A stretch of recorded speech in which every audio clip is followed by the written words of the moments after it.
Welcome back to Secure 7. In today's video, we're exploring another critical OWASP Top 10 vulnerability, sensitive data exposure.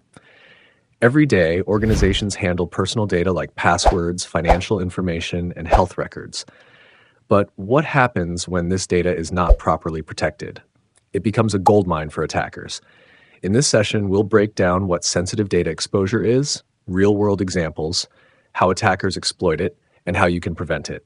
And as always, this video is for educational and ethical hacking purposes only. What is sensitive data exposure? Sensitive data exposure occurs when an application unintentionally reveals sensitive information to unauthorized parties.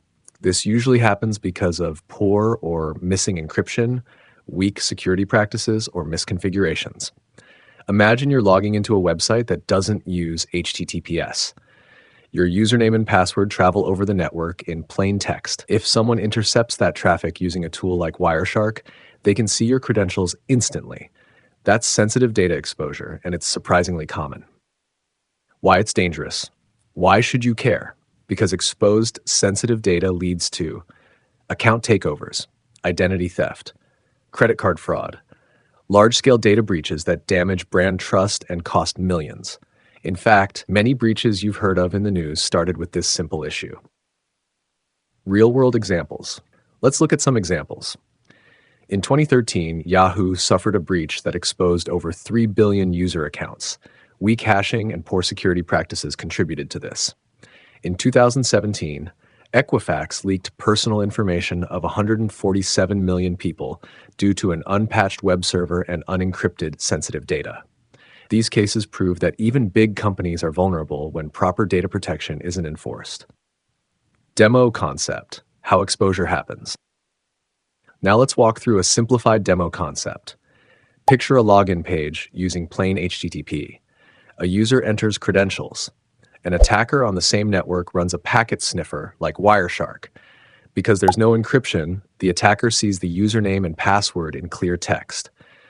Alternatively, imagine a database storing credit card numbers without encryption.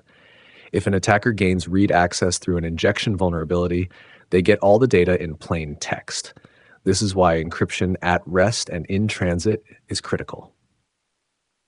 Types of sensitive data. What qualifies as sensitive data? Here are some examples. Personally identifiable information, PII, names, SSN, addresses. Financial data, credit card numbers, banking info, authentication data, passwords, session tokens, API keys. Health records, medical history, prescriptions.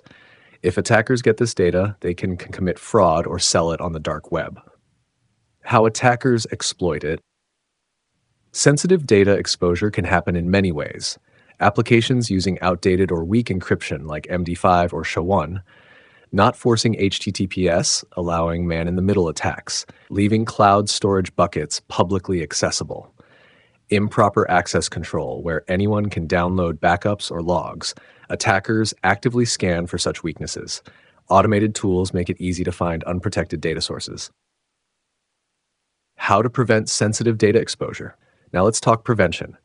Protecting data requires several layers of defense. 1. Use HTTPS everywhere. Install a valid TLS certificate and enforce secure connections.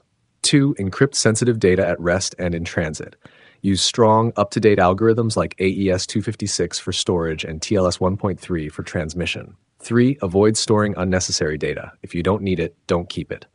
4. Secure encryption keys. Store keys in a secure vault, not in your source code. 5. Regularly rotate and update keys and certificates. 6. Implement proper access control. Ensure only authorized people can access sensitive data. 7.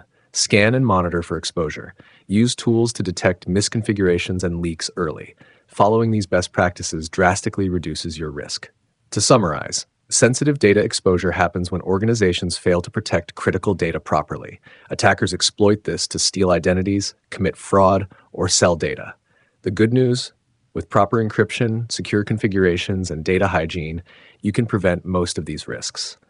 If you found this video helpful, don't forget to like and subscribe to Secure 7 for more ethical hacking tutorials and OWASP Top 10 breakdowns. And remember, knowledge is power, but only when used ethically.